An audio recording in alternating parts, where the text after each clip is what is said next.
Hey, thanks for listening and watching the REC Experience. I'm your host, Jas Takhar, and I'm so excited because I was featured on the one and only MindShare podcast with David Greenspan. Dave is a good friend of mine based here out of Toronto. He's also part of the Industry Syndicate, the place that syndicates us right across North America to about 175,000 listeners. So if you haven't downloaded the app for the Industry Syndicate, do so. You can find it on Google Play or like on Apple. You can download this app, and then you'll have access to like 15 different types of podcasts, all kind of surrounded around the real estate and mortgage industry. So make sure you do that if you haven't done that already. But this episode, like I said, I was really excited to get on his podcast, A, but B, really brought the straight goods when it came to business development, not only for real estate and mortgage people, but me being in the service and sales industry for 25 years, what I've noticed is that you essentially can take that information to any type of profession. Really, like when it comes to if you're an insurance broker or a financial advisor, because the my thoughts on it, they're all the same. It really just depends on if you're going to be speaking about real estate or mortgages or financial advice. So doesn't matter what industry you're in. I really hope you enjoy it. As always, leave a comment and or review at the bottom. Talk to you guys soon. Take care. REC Experience presents Real Estate, Entrepreneurship, Leadership with your host, Jas Takhar. The REC Experience podcast is now on air. Hey, what's up, everyone? This is David Greenspan, and you are listening to the MindShare podcast, a proud member of the Industry Syndicate Media Network. Additional podcasts are available at industrysyndicate.com and mindshare101.com. He is a Toronto native and has been in the sales and service industry for 25 years. Soon after deciding to try his hand in real estate, he co-founded the REC, and in the course of 15 years has successfully propelled his team to the third place position in Canada under Roy LePage. With 32 realtors and 8 support staff, the team advises and assists over 700 buyers, sellers, and investors yearly across the Greater Toronto Area. His area of expertise is in helping investors build out their real estate portfolios. And wanting to share his knowledge and experience with the masses, he wrote a book titled Real Estate Intelligence, which teaches others how to buy or sell real estate on their own. Today on the MindShare podcast, I am joined by another member of the Industry Syndicate, Mr. Jas Takhar. Now, I do have to say that, when you're doing live stuff and, once in a while with technology, you can forget to hit buttons, and I happen to forget to hit the record button till we were about 3 or 4, maybe 2 minutes, I don't even know, a few minutes in. And this is how I started the whole thing. I said, so you've been selling real estate for 15 years now. When you got started, what did you do to market yourself at first, and where did you get your first deal from? I come across a lot of agents and they say, okay, I know a lot of people, but that's not what's really important. It's how many people actually know your name and what you do. And so I started to make that list. Exactly, right? And so I got on the phone and just told people about me starting in the real estate business. I actually even let people know, look, I'm new, but at that time I had partnered up with a mentor of mine at that time who had started REC back about 15 years ago. And so that's that. The first thing I did was get on the phone and call people. And that's how the first deal came about as well. Yep. It was someone who actually introduced me to their friend. It's amazing, man, because and we both talk with realtors all the time. Where does your business come from? What are you doing to get out there and do your stuff? And I mean, in today's world of tech and everything else and all this podcasting and video and everything, there's a lot of people that get in this business. They believe like this is it. This is all you have to do to build your business. Have a Facebook page, get out there and promote a whole bunch of listings and open houses. And, you're going to make a lot of money. You're going to be rich. And I call bullshit. Like that's not the way it goes, right? We know that's because they see agents and mortgage brokers, very similar businesses. They see them driving in the Mercedes Benzes and BMWs and the nice suits. But it's not about just starting a podcast and a Facebook page or an Instagram page. It really is belly to belly. In fact, I laugh sometimes when I hear agents say, "Well, I don't want to do anything from an online perspective because it's all belly to belly. Like I only want to focus on belly to belly. From an online perspective, you actually want to start branding yourself online, which will then get you in front of more people face to face. So it's the combination of both, in my opinion. You know what, and I agree with you completely, is you cannot discount any of that. And I think that that's one of the biggest messages I try to deliver on a regular basis, like through the MindShare podcast, the MindShare challenge, whatever, is, you know, you got to mix the old with the new, right? We have so much advantage to take advantage of this tech. It can 100 times your audience like this, right? At the same time, you cannot only rely on the tech, you've got to get belly to belly. So it's like, what do you do to really take that, put it all together? So let me ask you this then. Yeah. And I mean, I'm going to say I know the answer to this, but I just want to hear your opinion on it. I think I know where you're going to go with it. But where does a realtor's primary source of business come from? People they know or people they don't know? Well, I think it's from the people that they don't know, right? It's going to be from, and here's what I mean by that. It starts with the people you know, but at the end of the day, you can only do so many deals with people that you know. It then goes to the people that they know. So if you know, if the average person knows 200 people, and so your network now is actually 40,000 strong. Because the average person is going to know 200 people that knows 200 people that knows 200 people. Right.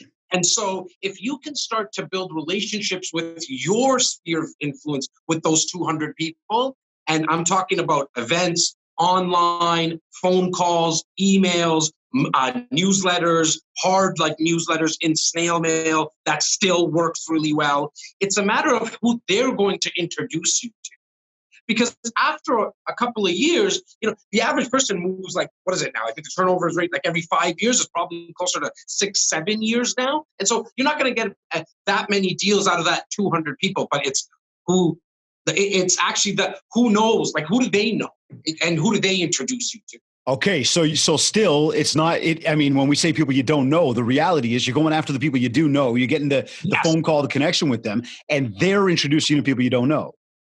Yes. Okay, which then comes back to boil down to the fact that most people are getting business from essentially people they do know, introducing them to other people, which now gives us the really drops the hammer on how important it is to have a contact list in this business. I mean, look, if someone's listening or watching right now, David, and they don't have some type of CRM, just stop. Like, get out of the business. Like, what are you doing? Like, that's so 2005. You know what I mean? Like, right. You need a CRM. What do you mean? But this is not my CRM. I can't just use this. Like, just have like my phone book.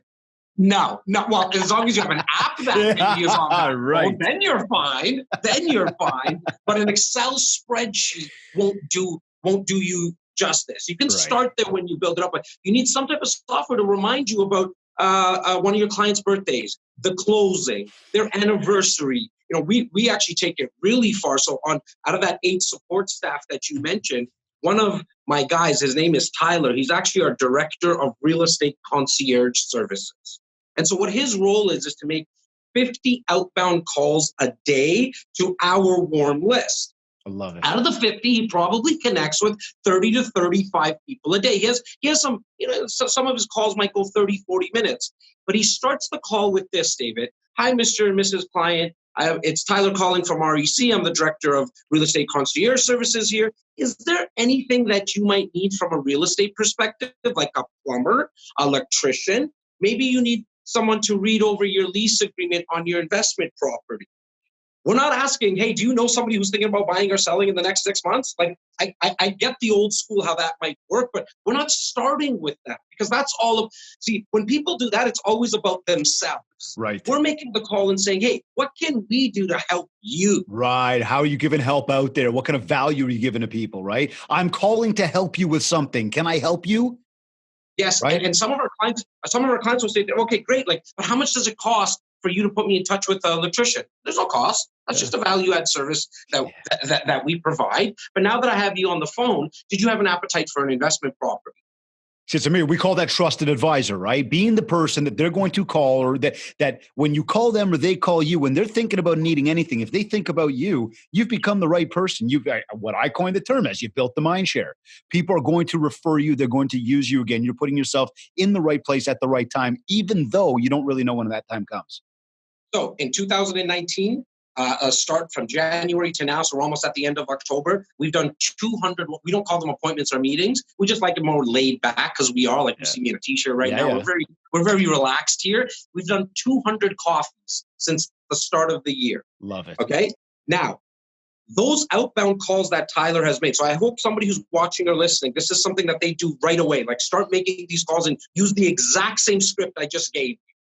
Okay, that alone has brought us approximately 30 transactions this year. It's about like 28 to be exact. Yeah. Just by making those outbound calls. It's amazing.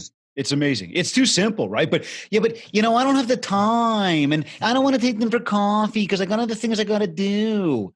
The same shit we always hear from people, right? All the time. Look, I mean, from a scheduling perspective, I think from 8:30-ish in the morning to about noon, I would make I wouldn't make any appointments outside of the office or your home office, wherever you work.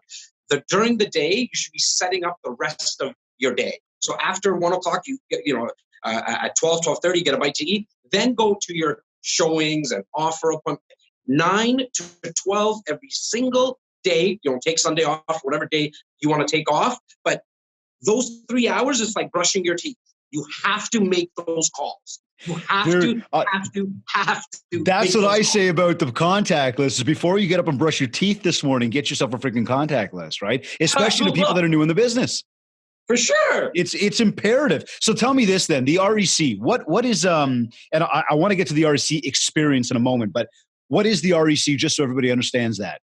So REC is essentially a brokerage within a brokerage. REC stands for Real Estate Center. Mm-hmm. Myself and my business partner now of 15 years, we manage a team of 32 realtors, as you mentioned in the introduction. We help buyers, sellers, and investors. When I say it's kind of a brokerage within a brokerage, we're actually housed under the umbrella of Royal LePage Signature, right, which is in the Don Mills and Lawrence area, really like about a 10-minute drive north of downtown Toronto for your out-of-province listeners. And we do approximately 700 transactions a year. That is a combination of buyers, sellers, and investors. And that's in total with our 32 realtors.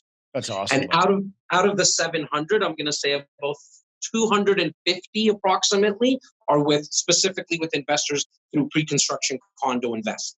So you guys doing a lot of the condo stuff and getting people sort of involved in doing that and getting into because it's a fantastic way to make money as an investor because your down payment structure of 20% is laid out over a 2-year period. And so myself and my partner, we started investing into pre-construction condos, probably back about 7 years ago. And as we started making money, like ourselves, we're like, whoa, like this is crazy. Like why don't more people know about this?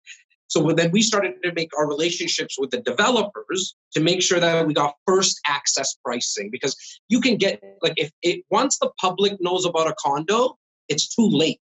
The increases in prices have already been made, and we like to make sure that we get the first access pricing. The reason we like to work under the Royal LePage Signature, just to kind of put a bow on that, under the umbrella of Royal LePage Signature, is because, look, we don't have the headache. We used to have our own brokerage, but no longer do we have the headache of worrying about who's answering the calls at the front desk, the accounting, the trust accounts, and the checks and the deposits. We worry about we only focus on what we're good at, which is sales and marketing. Right. And I actually recall many years ago when you guys were separate or prior to the Royal LePage thing, and then getting in, and not for anything, the guys that you're with over there at Signature, you're with the powerhouse of a brokerage, right? So I'm sure you've got all the services and all the stuff you need over there, right? Yeah, so, like the two brothers are just like top good shelf. Guys. They're absolutely, the Slido brothers are amazing. Yeah, and they've been running a good ship. I know the office out in Mississauga, they do a good job with that as well.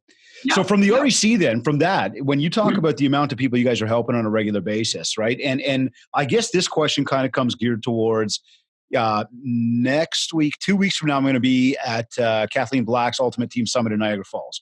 She's a friend of mine. But she works with real estate teams. That's what she does. So part of that is, there's a lot of listeners and a lot of people within my network that either are on a team, want to start a team, run a team, whatever it is. Why have the team? What is the thing behind that? You see, because here, and I'll just even give you this one too. you talk about the headache about having your own brokerage. You've got a team. You got to manage people. You got to make sure they're staying busy. They're staying to task. You know, you're training them the way your culture is. Why have it versus not have it? Or maybe vice versa. Maybe you're sitting back going, dude, to anybody listening, don't start with, I don't know. Yeah, no, look, I mean, I think the main reason that we wanted to start a team is because what we were doing, we knew that to do more, it started with just support staff, to be honest with you, because we couldn't scale what we were doing. Like, there's only so many hours in a day. And so then agents would call us and say, hey, do you guys mind coaching us? Or like, what's some of your systems? And I'm like, okay, now that we're, if you're joining this office, you might as well, and you want a little bit more support, we can offer you that. I actually think if you're new in the business, you should join a team right away, in my opinion, because you'll be in the culture. You'll be, you learn by osmosis, right, David? Like, so if you can be in the conversation daily, because the real estate business can get lonely. And so if you're not around people talking real estate, and I don't care if it's something about a contract to like a buying, like even like an agreement of purchase and sale, to a listing, to anything to do with real estate, you want to be in the conversation. And so when you're part of a team, hopefully the team meets on a weekly basis, or there's someone around, like at our office, either myself or my business partner. We have a director of sales and marketing. One of us are generally around at the Don Mills office or the Mississauga location. So the culture to us was something that we just wanted to build, and we're competitive. And so myself and my business partner, we put some goals on the whiteboard about a decade ago, and we said, look, we're going to be the number one team in the world at one point. Love it, dude. And so we're competitive people, and now we're going to work our way towards that. I love it. No, that's wicked. And I think that's great advice for everybody, because that is one thing that I say to people as well that are brand new in the biz, outside of, before you brush your teeth, make sure you build a contact list, is find somebody you can mentor from. Find somebody you can learn from. Go and get driven by them. Learn what they do. Find the best top dog in your office or the city or whatever. Go and be their wingman for a little bit, right? Figure out what they're up to and how and be okay to do it for free. Yeah, man. Absolutely. It all comes back around, right? And like, David, if I look back to some of the mentors I had in this business and a previous business I was in, I probably would have paid them. Like, no. Like now. But I hear you. No, I get what you're saying. I would have wrote a check to have been around them, because I still execute on thoughts that and ideas that they gave me back then.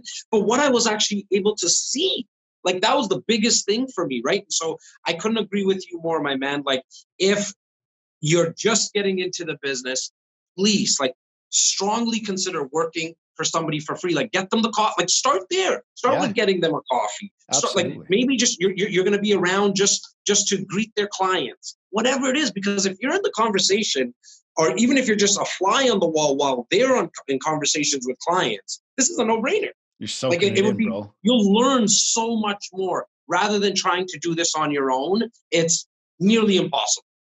Speaking of and learning from you, and I know based on timing, I've got somewhere I want to go with this whole thing around content. But we did have a question come in from somebody who's with us live here, saying because when you referenced your 3 hours in the office in the morning, they asked, are you making cold calls for those 3 hours, or are you calling your contacts? What are you doing for 3 hours? And I want to give a quick answer to that one, so I want to get to a point that we wanted to get to today.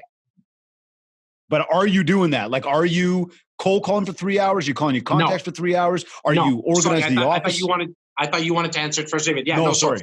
It's all warm. It's all warm. Now, I'm built a little differently, and I appreciate the question in terms of I spend all my time in the office. Because now I have a team, I don't show properties anymore. I haven't shown a property in 3-4 years. So what I do is I spend all my hours here at the office, because I know we're going to talk about the content. And so that's something that takes up a lot of my time, but I enjoy it. It's my passion. It's my third child. And so I actually will only speak with warm clients. I don't get a lot of, other than cold business coming in, I don't do cold calling. I don't think there's anything wrong with it. Yep. Like, in fact, when you're starting, again, it goes back to that, what I was saying earlier, stay in the conversation, because if you don't do something, door knock, cold call, whatever it is, then the business will get lonely and you just won't do anything. So, but myself, I only deal with warm clients. Dude, for all of my MindShare challenges that are listening, and Jas, we're in the middle of our 8-week MindShare challenge right now, and I've shared this into my group today because I sound like a broken record to them now after 3 weeks of sort of repeat. So thank you, because you are definitely sort of echoing a lot of the stuff I've been saying to people. So to all of my people, yeah. Anyways, moving on. You wrote a book. David, I mean, look, and just really quickly, like in terms of like lead generation, guys, like there's other ways even that, like if you don't have enough people in your warm list and you don't want to cold call or door knock, here's a great tip that works really well for me. And I used to do it a lot like a decade ago, but now I've built this. Get out to other business like service providers. So we all know the lawyer, the mortgage broker, and the insurance broker, the guys who are directly tied to a transaction. Everyone goes to that. Like everyone builds that team. But I'm talking about everyone else that you could think of that would need business. Not from a real estate perspective only, guys. I'm talking about I just got a fresh haircut. So the barber. Dude, did you see my Instagram stories today? I was there as well. I took a picture of him. You know how much business my hairdresser sends me? That's hairdresser, what I'm talking about. Hairdresser connecting a marketing guy with a real estate or a mortgage broker. See, and I know enough of you, David, that you're not going there and asking necessarily. You're trying to go and give. You're trying to give him business.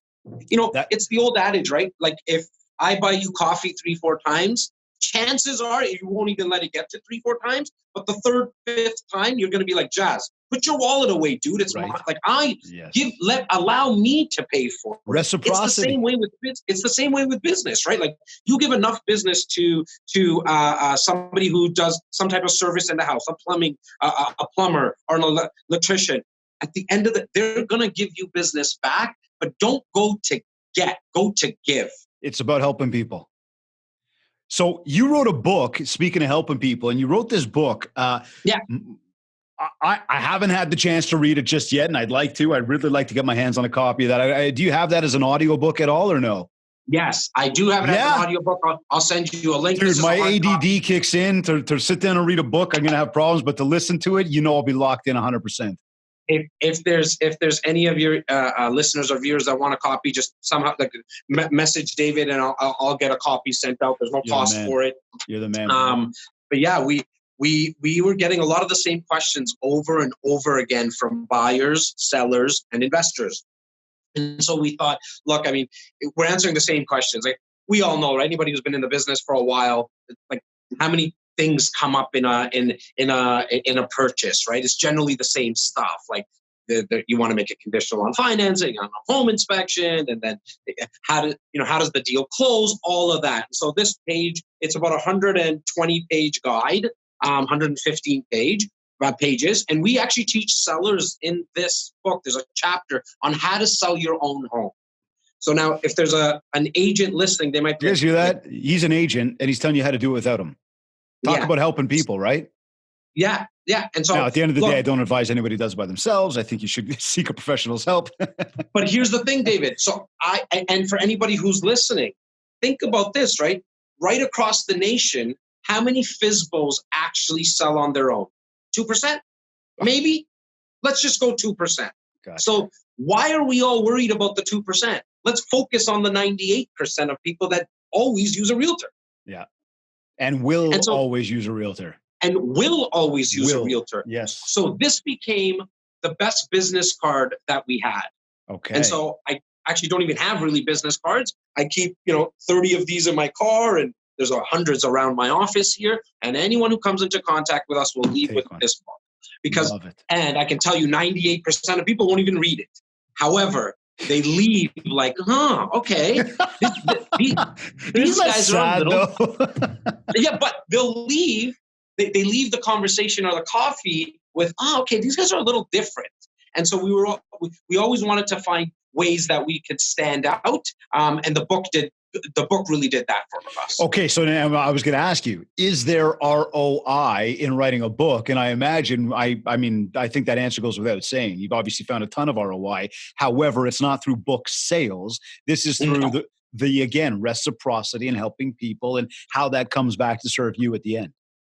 there's karma, but to answer your question, I mean, I don't even know what the numbers are. Like the ROI is, you know what, a friend of ours, Gary Vee, always says, what's LeBron's ROI, right? Like on a basketball kind of thing.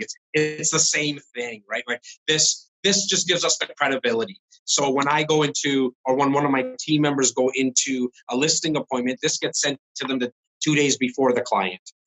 When a buyer is about to meet with us, we send this a day before to their home with a couple of mugs because they're going to have a coffee with us. It's just stacking the cards in our favor. So when Joe Blow Realtor meets with them, we hope that we've given some value up front already. And does it work all the time? No, you're not going to get everyone, but it's a number. You got to do it consistently and over a long period of time. And I can tell you that it's definitely, I mean, we hand this book to people, and the first thing they say is "wow." And so, what we're always looking for in our office and in our team is how many wows can we get from our client. And you know what, dude? And it's funny because I bring this back to the old Wayne Gretzky thing of like, if you don't shoot, you can't score type idea, right? And you're never going to score 100% of the shots you take. So what kind of percentage or how many goals do you want? Let's look at our percentages. There's only going to be so much percentage you're going to hit. So how many more shots do you need to take on a regular basis, right? For sure. So I'm with you, man. Like it's not so much, and people ask me about this, from the direct mail, because I mean, Kits we're heavy into that stuff. Like we do a kick-ass job, but it's one channel. You know, all the social media, and I, like you, podcasting, video. What's the ROI? Well, that's just another channel, right? Speaking to people, presentations on the stage. What is the ROI? It's another channel. All I'm doing is building positive mind share with people, right? Well, look, sorry, not to cut you off. No. You mentioned that I'm getting on a train. So I'm getting up with myself and my business partner, director of sales, and my videographer. So we have content. So I'm going to Montreal right now in the next an hour or so, and I'm going to be speaking to 30 investors, 25 investors. And so I'm going to be spending with our hotels and our trains and all that food. We're going to go and have fun. We're going to be there for 2 nights. So like, why aren't we, I actually tried to get to a Canadians game, but they're actually playing the Leafs on Saturday. Go Leafs, go. Just obviously, we're coming back on Friday, but it's going to cost us, I don't know, $4 or $5 grand. Easy. By the time it's all said and done. But I know with speaking with 30 investors, I'm not going there to sell anything. I'm going there to educate them about the Toronto real estate market and how investors, this topic's going to be on what strategies we see investors make money on. They might not buy something for 3-4 months. I can tell you because I've been doing that for 10 years, they'll end up buying. Yeah. Right? But it'll take time. It's going to take time. I'm just going to plant the seed. Right. That's all I'm doing is I'm just planting the seed. That's it. And so here, taking that and sort of playing off of the other things you're doing out there, when it comes to the REC, you've also got the REC experience. Yeah. And I would say that is even part of planting the seed, right? Oh, for sure. Like, tell us more. What is the REC experience like? Just for everybody that's listening. And by the way, I've already got a few people that are asking for your book, so I'm going to make sure I take a list and I'll get that to you. Send it out. Just make sure they give you a mailing address, and 100%. We'll mail it out. We'll take care of everything. So for all of you that have, I will connect with you guys, or could DM me, send me your address. This way, if you don't want to post in the comments, and I'll get that off to Jas for us. Awesome. So REC Experience podcast started about a year and a half ago. Is that all? Only about a year and a half ago. Love it, man. It was just really a thought. I believe I was kind of self-aware at that time where I wasn't really that comfortable in front of the camera, and being in sales and service for a very long time, and 4 years of that 25 years in sales and service was spent on the phones. And so I was very comfortable on the phone.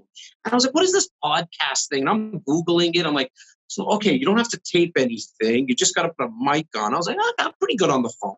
I could do this. So the first 17 episodes, so we're at we've done about 82 episodes now. So the first 17 episodes were all real estate related. How to buy a home, who do you need on your team, how to like financing, all real estate, home inspections. I got a little bored of it though, around 15, 16 episodes, because I'm like, how long can I keep on talking about what you need to do when you buy, sell, and invest? Sat down with my executive producer, and she asked me a pretty cool question. She's like, Jas, what other passions do you have? I was like, well, sports. I love basketball, hockey, football. Like I can go on. I probably can have a podcast on just football, like NFL, Okay. because I'm such a fan of it.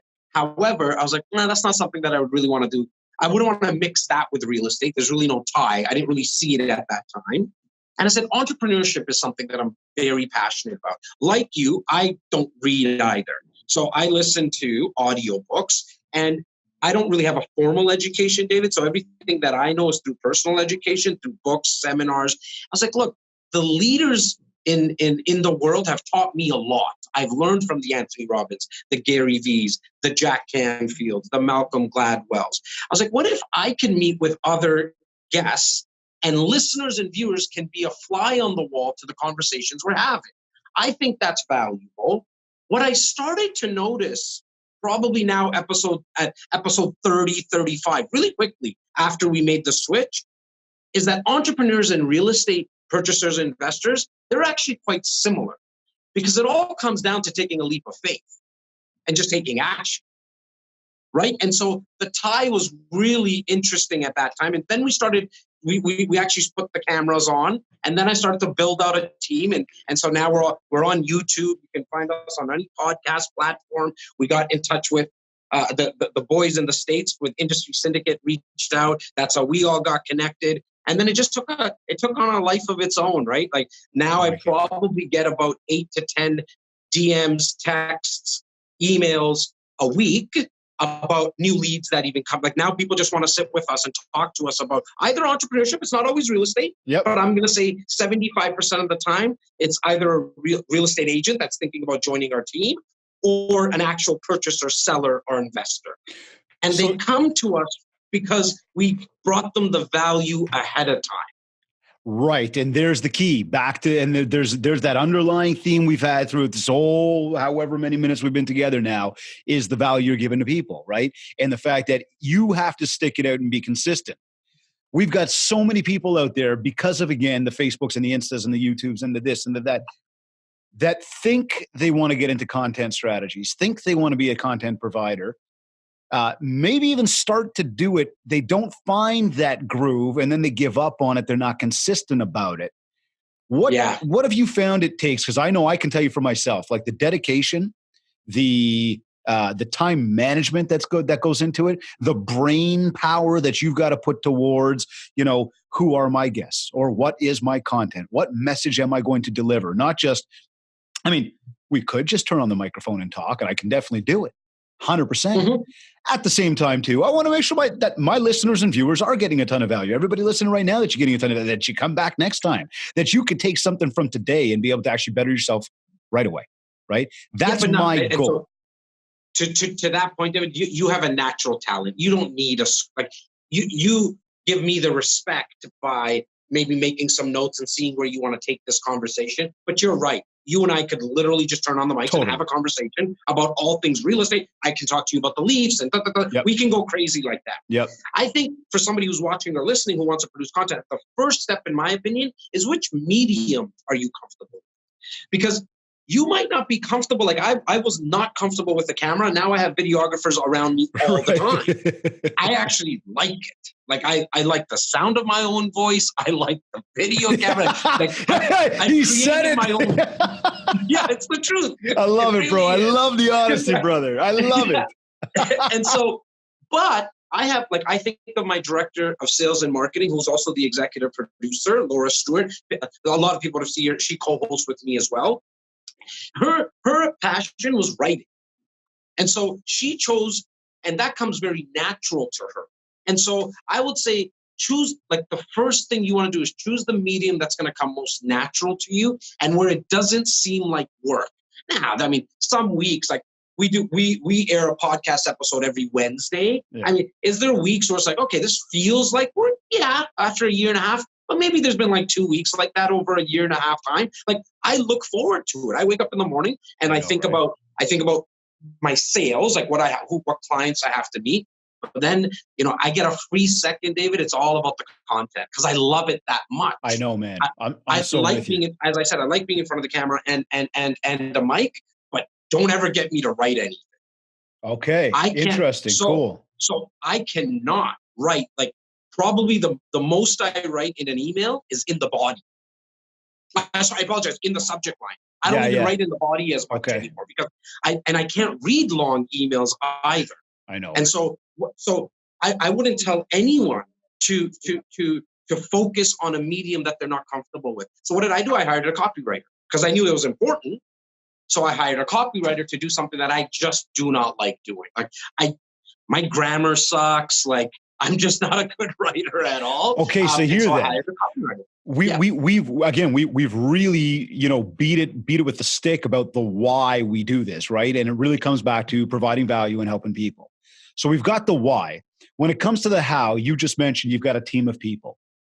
I, on the other hand, I've got my team that here helps me run the MindShare Challenge and helps me run kits and everything else. But when it comes to my content, I'm really the guy that's putting this whole shebang together, right? That's awesome. For most of the people, but I'm also not taking it to the level where you're taking it with the videographer and everything else. And it's not for one reason or the other. But I guess the reason I bring that up is to say for the people that are listening and watching and that are thinking or are starting to do, right?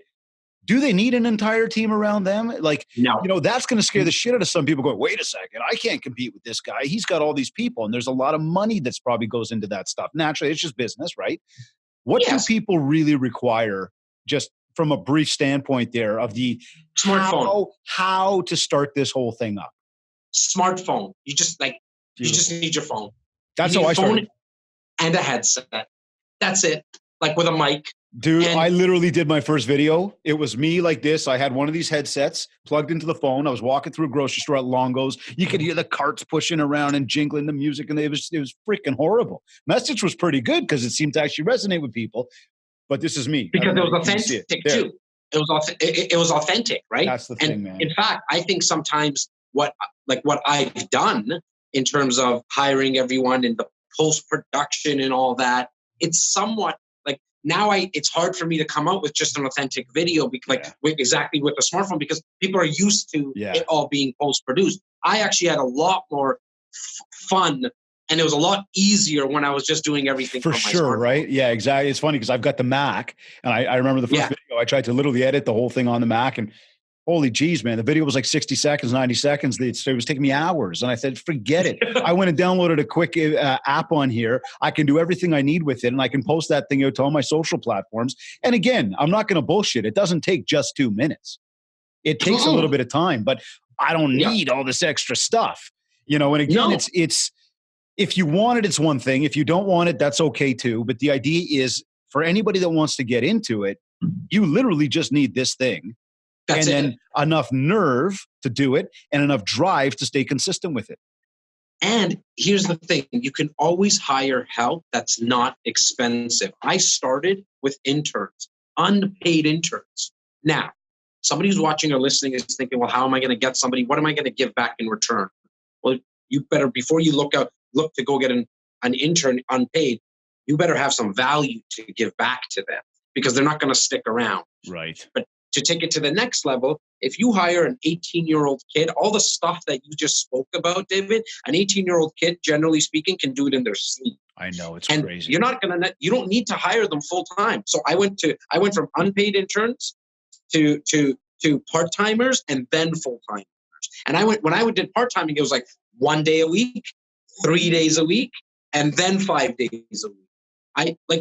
Take the baby steps. I never just hired everyone and said, let's go. No, it was never like that. I grew into it. Or at times I grew out of absolutely. So 2 people couldn't handle it anymore. So I needed to bring on somebody else. Talking about the money in the business part. Now, for me, I really want to be in this business for another 50, 60 years. So for me, I just need enough money to eat. I have 2 kids. They need to live comfortably. I like to have some fun. I don't buy expensive stuff. I've never been that person, right? Yep. My dad was a taxi driver his whole life. My mom was a factory worker. And so we just didn't spend a lot of money. We didn't have a lot of money to spend. And so I get a paycheck or a commission check and I take what I know I need just to live. And then the rest goes right back into the business. I want this. This is long-term for me. Because I know, first of all, I want to hit that goal to be the number 1 team in the world. Yep. And that's just what I'm chasing. If I hit it, great. I like the process to get there and it's fun. I get to talk to David. Like, if I never had that goal, I would never get to talk to you. Like, why would you want to talk to me, right? But I hear you And though, so, man. Right. And so, you can start with baby steps. Like, I had somebody ask me, well, where do I get a videographer from? Well, there's wedding videographers that are generally busy Friday, Saturday, and Sunday. They're not busy on Monday, Tuesday, Wednesday, Thursday. So they'll work for a lot less than what they would usually charge during the weekend. And so you can do, if you hire them just for the day, 8 hours, do you know how much video you can produce in 8 hours? You can do a lot. And I'm not talking about like virtual tour stuff, but just, hey, like, here's how to buy a home. Here's everything you need to know how to buy a home. You do a 1 hour clip or a 1 hour talk on it, and then clip 15 to 18 pieces out of it. So that's something that we really do well. We'll take a macro piece of content and then break it down micro pieces, right? You definitely have an impact on people. I've got somebody here who says, I'd called Jas for advice about a couple of months back. Great advice, and I'm still doing what he asked me to do. Say hi to him if you're cool with it. His name is Mir. What's his name? Mir Khan. Oh, Mir. Yes. Yeah, hey, Mir, how you doing? Thanks for watching, my man. Yeah, he said, if you're cool with it, please give him a what's up for me. So Mir, there you go, brother. And we appreciate you, man. We love the fact that you're always tuned in. So let me ask you this, dude. You just recently interviewed Gary Vee. Yes, I did. Pardon me. Lots of Gary Vee had the good fortune of speaking with you. Well, I'm glad you said it because I didn't have to say it, so I'm glad you How'd that come it. about, brother? Like, what was the deal there? Like, just being persistent, man. Every single day, I DM a bunch of people that seem kind of out of my league to get as a guest, but somebody that I want to get. Gary was someone that inspired me probably a couple of years ago. And the first time I heard what the word podcast was from his mouth, and that's when I started Googling it. And so then I just went into his, I went down his rabbit hole, like his YouTube and all his videos and stuff. And then I just DM'd and emailed and private message and Facebook and whatever I could do to try to get a hold of him, and finally made it happen with one of his team members. Went to his office at Hudson Yards. It was cool because while we were going there, I called the developer related who actually helped all of Hudson Yards, and I got the senior vice president. I don't know how. Like, again, you call people, they put you in touch with someone. You just got to move, right? Momentum will take over. Do it versus not doing it. Do it instead of just thinking about it, right? Right, or being like, well, oh my God, or being scared about it. Just do it. Who cares, right? That's my attitude anyway. I'm with you 100%. Ask. Most people don't ask. If you don't ask, you're not going to get it, right? And so an hour before Gary Vee, I sat down with the senior vice president of Hudson Yards, which actually happened to be, believe it or not, we did a tour of a $14 million, or was it $14 million? $14 million. I was just asking my co-host here. It was $14 million penthouse. We had no idea. We were just like, there was no plan in place. We did a tour. It hit 100,000 views on YouTube last week. And that was just before we did Gary, right? And so went into Gary's office and did a podcast with him and had a blast, man. He is what you actually see on on video and stuff like that. That's him. Like, that's him. Every minute of his day is scheduled. Was he cool? Was he cool to talk to even off camera? Was he like a down to earth dude or what? 100%, like 100%, very down to earth. It's interesting because I had my director of sales with me and my business partner, and then obviously a videographer. And it's funny, they were saying that he's so respectful and he knows the room so well that he spoke to them more than he did me. Wow, so that's cool. The reason I say that, kind of to answer your question, is because he actually wanted them to feel comfortable. Right. He figured, okay, I'm doing it with Jas. He's kind of the Instead host. of alienating anybody, though, he's inclusive of everybody. Yeah, that's you know huge, what? right? Yes, because I'm sure he knew. Okay, Jas probably gets the limelight all the time, like I'm on this podcast with you, right? And so he made sure that all the others felt good. And so that's just him, man. Just an amazing guy. That's amazing cool, guy, bro. like straight shooter. Whatever I want to ask, he's cool. Like, he just doesn't care. And obviously very, very smart and intelligent. What's actually more surprising is the Vayner office. How easygoing they are there, David. Like I was in their lunchroom. They're like, hey, start eating food and whatever you want. Yeah, like there's cereal Big here. place, lots of staff over there. Lots of staff. I mean, Yeah. in that office, there's probably 300-400, 300 at least, like about 200 for sure. And just so nice, so welcoming. Cool. You can tell it definitely it trickles down from the leader. He's built a machine there, though. He definitely has built a machine. Yeah, I know. And look, because I get a lot, I always get that question, like, oh my God, how'd you get Gary? And how did you get some of your other guests? Just be consistent and persistent. That's it. Man. Like, literally just got an email trying to get the mayor of Toronto on. I've been working on this for a year and a half since I started the podcast. He's coming on? A year and a half. Still don't have him. Okay, but I'm one step closer. Yeah, 100%, dude. Two days before, like it was booked, he tore his Achilles. So you see the mayor always walking with his boot right now. He tore his Achilles. So 2 days before I had it. So many things have gone wrong. And so many times I've tried to book it, but a year and a half I stuck to it, right? And so that's what I really want people to hear is whatever you're trying to do, it's not easy, but it shouldn't be. Something worthwhile shouldn't be easy. You need to work your face off. This guy is dropping knowledge today, bro. I love it, man. So, I mean, obviously, there's no question as to why the boys from the Industry Syndicate has reached out and sort of, asked REC to be part of that.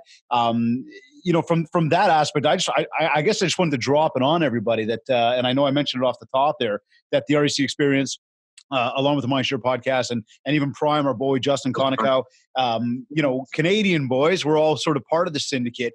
Have you checked out the new app yet by chance?